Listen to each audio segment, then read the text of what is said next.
अस्सलाम वालेकुम एवरीवन। आज हम स्टार्ट करने वाले हैं एंडोक्राइन की एम्ब्रियोलॉजी और हम सिंगल लाइन को और पॉइंट्स को जो सा वो डिस्कस करने की कोशिश करेंगे और उसकी जो सा वो हेडिंग्स बनाएंगे कि किस तरीके से इस पैराग्राफ में इन लाइंस में किस किस तरीके से और क्या क्या चीज़ मेंशन की गई है। सबसे पहले वो कहता है कि थॉराइड की डेवलपमेंट होती कैसे है। सबसे पहले थॉराइड डायवर्टिकुलम को पता होना चाहिए कि थॉराइड डायवर्टिकुलम होता क्या है। देखिए, डायवर्टिकुलम आपने मैक्सिमम जगह पे पढ़ा होगा, कोई ऐसा स्ट्रक्चर, कोई ऐसी चीज़ जो एक जगह से प्रोट्यूड्स आउटवर्ड हो रही है। मतलब बेसिकली इसका मतलब होता है आउटपोचिंग होना। आउटपोचिंग डायवर्टिकुलम का मतलब ये होता है। अगर थॉराइड लिखा है तो इट मीन्स ये शो कर रहा है कि थॉराइड की आउटपोचिंग होना।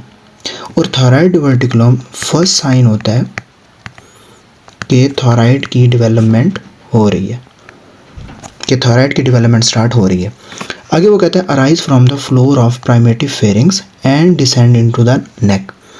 देखिए, जो फेरिंग्स होता है ना, इसका जो फ्लोर होता है, जो फ्लोर ऑफ फेरिंग्स होता है, ये बहुत सारे स्ट्रक्चर्स को बनाने में मदद देता है। थॉराइड, पैराथॉराइड, यहाँ से आर्टरीज, वेन्स, नर्व्स, ये सारी चीज़ें निकल रही होती हैं ड्यूरिंग एम्ब्रियोनिक लाइफ।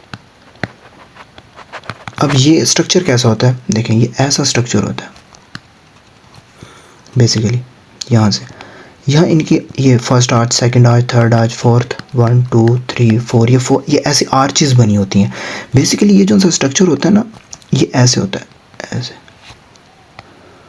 ऐसे। अब इसको अगर यहाँ से कट करें ना, तो जैसे हम बुक खोल के नहीं दिखाते, तो ये वाला जो सा स्ट्रक्चर है, ये ऐसे खोल के दिखाया हुआ है मिड से, कि इस तरीके से हमारी आर्चेस बनती हैं और ग्रूव्स बनते हैं। ठीक है। अब इसके मिड में यहाँ से आपका थॉराइड डायवर्टिकुलम निकलता है। मतलब कि थॉराइड डायवर्टिकुलम आपके फेरिंग्स से, जो फ्लोर ऑफ फेरिंग्स है, वहाँ से निकलता है। ठीक है। जब थॉराइड डायवर्टिकुलम निकलेगा तो क्या शो कर रहा है कि थॉराइड ग्लैंड की जो डेवलपमेंट है वो स्टार्ट हो रही है। So basically diverticulum is a small extension. जब यहाँ से डेवलपमेंट होगी तो ये किसकी डिसेंड क्या करेगी, नेक की तरफ। ठीक है, नीचे की तरफ आएगी। तो अब आगे उसने लिखा हुआ है connected to the tongue by thyroglossal duct which normally disappear but may persist as a cyst और a pyramidal lobe of thyroid. Foramen cecum is a normal remnant of thyroglosal duct. Second line में वो क्या कह रहा है कि इसका टंग के साथ कनेक्शन क्या है। टंग के साथ कनेक्शन क्या है, देखिए, टंग के साथ ये कनेक्शन है कि जब डायवर्टिकुलम, फॉर एग्जांपल ये आपकी टंग है, ठीक है, ये इसका एंटीरियर 2/3 है, एंटीरियर 2/3, और ये इसका है पोस्टीरियर 1/3। यहाँ से मिड से आपका डायवर्टिकुलम निकलता है। ठीक है, यहाँ से डायवर्टिकुलम जब नीचे आता है, यहाँ जाके ये थॉराइड की फॉर्मेशन करता है, थॉराइड ग्लैंड की। अब देखें, जब ये थॉराइड डायवर्टिकुलम तो यहाँ से टंग्स की बेस से निकल रहा है, ठीक है, और वो नीचे की तरफ आ रहा है। अब जब वो नीचे की तरफ आ रहा है तो ऑफ कोर्स उसे किसी चीज़ की हेल्प चाहिए ना नीचे आने के लिए, ताकि उसकी सपोर्ट रहे। तो जिसकी वो सपोर्ट लेता है उसको कहते हैं thyroglossal duct. Thyroglossal duct. Thyroglossal duct का भी ये मतलब है, थायरो मीन थॉराइड, ग्लोसल मीन टंग, और डक्ट मीन जिस डक्ट के थ्रू थायराइड डायवर्टिकुलम नीचे की तरफ आ रहा है और फिर वो आके आपका क्या बनाता है, थॉराइड ग्लैंड बनाता है। ठीक है, तो ये कनेक्शन होता है टंग के साथ। अब उसने जिक्र किया हुआ है कि फोरामेन सीकम क्या होता है। देखें, जब थायरोग्लोसल डक्ट बेसिकली जो एम्ब्रियोनिक स्टेज में के अंदर 5th वीक के अंदर ये बनना स्टार्ट होता है, और जितना बुक में लिखा हुआ है 9 to 10th वीक में ये क्या हो जाता है, क्लोज थॉराइड ग्लैंड की डेवलपमेंट हो जाती है। अब इन स्टेजेस में इसके बाद जो थायरोग्लोसल डक्ट होता है, थायरोग्लोसल जो डक्ट है वो क्या हो जाता है, डिसअपेयर हो जाता है।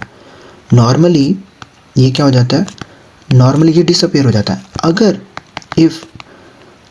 अगर ये डिसअपेयर ना हो, ठीक है, तो ये अपना एक रेमिनेंट छोड़ जाता है जिसे हम कहते हैं थायरोग्लोसल डक्ट सिस्ट। लेकिन अगर ये डिसअपेयर हो जाए नॉर्मली, अब ये थॉराइड डायवर्टिकुलम निकला कहाँ से था, बेस ऑफ द टंग से। ठीक है, तो जो बेस ऑफ टंग होगी ना, उसके अंदर एक शॉर्ट सा पिटी या डिप्रेशन जिसको कहते हैं वो रह जाता है, जिसको कहते हैं हम फोरामेन सीकम। जहाँ देखो यहाँ से निकला था ना इस जगह से, तो ये डक्ट बनी। अब जब ये डक्ट बिल्कुल ख़त्म हो जाएगी, नॉर्मली जब ये नॉर्मली डेवलपमेंट हो जाएगी थायराइड की, जब थायराइड की डेवलपमेंट फुली हो जाएगी तो जोन सा स्ट्रक्चर थायरोग्लोसल डक्ट होगा वो क्या हो जाएगा, रिमूव हो जाएगा, बिल्कुल ख़त्म हो जाएगा। लेकिन वो अपना एक निशान छोड़ जाएगी आपकी बेस ऑफ द टंग में, जिसको कहते हैं फोरामेन सीकम, जहाँ से थायराइड डिवर्टिकुलम निकला था। और थायराइड डिवर्टिकुलम जब निकला था तो वो किसकी मदद से नीचे आया था, थायरोग्लोसल डक्ट की मदद से, और उसने क्या किया, थायराइड की डिवर्टिकुलम। तो foramen caecum is actually the pity depression, small pit depression that remain at the base of the tongue. तो ये होता है फोरामेन सीकम। अब नेक्स्ट वो कहता है कि most common ectopic thyroid tissue site is the tongue which is called as lingual thyroid. Basically in lines का मतलब ही यही है कि इसमें लिंगुअल थायराइड को डिस्कस किया गया है। देखो बेस ऑफ द टंग से आपका थायराइड डिवर्टिकुलम निकला था इस जगह से, राइट।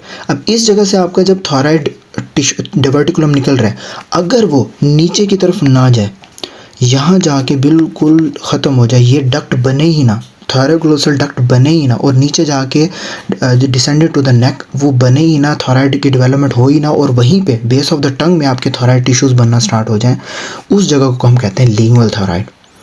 अब जब लिंगुअल थायराइड बनेगा तो आप मुझे बताएं उसकी वजह से हमारे टिश्यूज़ की ग्रोथ होगी प्रॉपरली? नहीं होगी।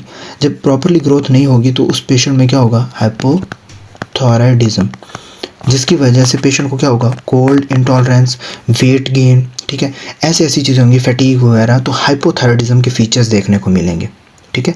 रिमूवल में result in hypothyroidism if it is the only thyroid tissues present. जब हम उसको रिमूव कर देंगे तो उसमें हाइपोथायराइडिज्म के फीचर आ जाएंगे, अगर वो वही थायराइड टिश्यूज प्रेजेंट है। इसके अलावा अगर इसके अलावा और मौजूद हैं नॉर्मली, अगर नॉर्मल ग्लैंड है और वैसे ही एक्टोपिक थायराइड टिश्यूज बने तो फिर तो ठीक है।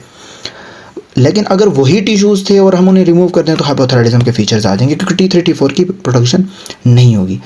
नेक्स्ट वो कहता है थायरोग्लोसल डक्ट क्या होती है। वही मैंने आपको जो बताया है कि अगर इस डक्ट का, अगर ये जो डक्ट है अगर ये इसके साथ अटैच रहे, फॉर एग्जांपल ये ज़ुबान है आपकी, ये टंग है, और यहाँ से आपका थायराइड डिवर्टिकुलम निकला था और ये नीचे की तरफ आया थ्रू थायरोग्लोसल डक्ट, और यहाँ आके इसने थायराइड ग्लैंड की फॉर एग्जांपल फॉर्मेशन होगी।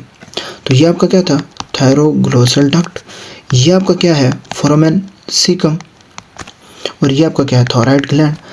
इन केस अब ये थायराइड ग्लैंड जब बच्चा पैदा हुआ तो ये अटैच थी, ये डिसअपीयर नहीं हुई। जब ये डिसअपीयर नहीं होगी तो साधारण सी बात है वहाँ एक सिस्ट बनना स्टार्ट हो जाएगा। क्या बनना स्टार्ट हो जाएगा, सिस्ट, जिसको हम क्या कहते हैं, थायरोग्लोसल डक्ट सिस्ट। जब बच्चा आपके पास प्रेजेंट करेगा, अब ये क्या है, mid line of the neck, ये क्या है, anterior mid line of the neck, anterior mid line of the neck. जब पेशेंट आपका प्रेजेंट करेगा with the thyroglossal duct cyst से, तो वो जब आप उन्हें क्या कहेंगे, आप उन्हें ये कहेंगे anterior mid line of the neck mass that moves with swelling और प्रोट्रूजन ऑफ द टंग। आप उन्हें कहेंगे अपनी ज़ुबान को या बाहर निकालें, प्रोट्रूड आउटवर्ड्स, या उसको कहेंगे आप कोई चीज़ स्वेल करें। आप अगर अपनी फिंगर्स को इन जगहों पे, ये जो जगह है ना एंटीरियर मिड लाइन, यहाँ पे अगर आप अपना फिंगर्स की टिप्स को रखें ना, और अगर कोई चीज़ ऐसे स्वेल करें या आप अपनी ज़ुबान को बाहर निकालें तो आपको मूवमेंट शो होगी। तो जब ऐसे पेशेंट प्रेजेंट होते हैं आपके पास तो उस टाइम पे मूवमेंट शो होती है आपकी टंग की, ठीक है। तो आपको इजीली पता चल जाएगा एंटीरियर मिड लाइन पे कि यहाँ पे थायरोग्लोसल डक्ट सिस्ट की फॉर्मेशन है, जो बिल्कुल आपको नज़र आ रही होगी। और सर्जरी के अंदर भी इसको बहुत प्रोमिनेंट जिक्र किया गया है इसके अंदर। तो डिफरेंट सिनेरियोज से आपके पास आ सकते हैं पेशेंट। अब आगे वो कहता है कि versus persistent cervical sinus leading to pharyngeal cleft cyst in lateral neck. अब वो बात करते हैं, देखो ये जो मैंने आर्चीज़ आपको दिखाई थी ना, ये वाली, ये आर्चीज़, तो इन आर्चीज़ के ये जो सी आर्चीज़ थी और ये दरमियान में, ये जो दरमियान वाला स्ट्रक्चर होता है इसे कहते हैं ग्रूव, ठीक है। अब यहाँ पे सेकंड और थर्ड आर्च के दरमियान यहाँ सर्विकल साइनस होते हैं। अब साफ से ऐसी बात है, इन ग्रूव्स ने भी तो डेवलप होना है ना, तो ये जो सा स्ट्रक्चर होता है ना ये इस तरीके से डेवलप हो जाता है, ये कुछ ऐसे यहाँ पे आपका सर्विकल साइनस होता है दरमियान में। अगर वो कहता है कि सर्विकल साइनस है वो परसिस्ट रहे, जो फेरेंजियल आर्च है उसका जो रेमिनेंट है वो रहे, तो उसमें वो क्या करता है कि वो लीड कर जाता है कि यहाँ पे सिस्ट की फॉर्मेशन होती है। लेकिन डिफरेंस ये है कि ये lateral side of the neck होता है। क्या होता है? Lateral side of the neck, जिसे हम कहते हैं फेरेंजियल सिस्ट। ठीक है ना। बेसिकली बनना क्या होता है आपका, अगर परसिस्टेंट सर्विकल साइनस डेवलप ना हो तो उसकी वजह से आपका क्या बनना स्टार्ट हो जाता है, फेरेंजियल सिस्ट, जो कि हमारी आर्च की क्या है, आर्च का क्या होता है, रेमिनेंट होता है। नेक्स्ट वो कहता है कि थॉराइड फोलिकुलर सेल जो होता है वो ड्राइव्ड होते हैं एक्टोडर्म से, और पैराफोलिकुलर सेल जिन्हें हम सी सेल्स भी कहते हैं। अब सी सेल्स का क्या मतलब होता है, जहाँ से क्या रिलीज होता है, कैल्सिटोनिन। ठीक है। And cell rise from the fourth pharyngeal pouch. ठीक है। So this is all about the embryology. थोड़ा डिटेल था ताकि आपको समझ आ जाए, कि ताकि नेक्स्ट जो है वो आपको समझ आए कि what is all about thyroid diverticulum, या कहीं पे भी अगर जिक्र होता है हाइपरथायराइड हाइपोथायराइड में, तो वहाँ पे आपको इसका पता होना चाहिए। So thank you so much for watching.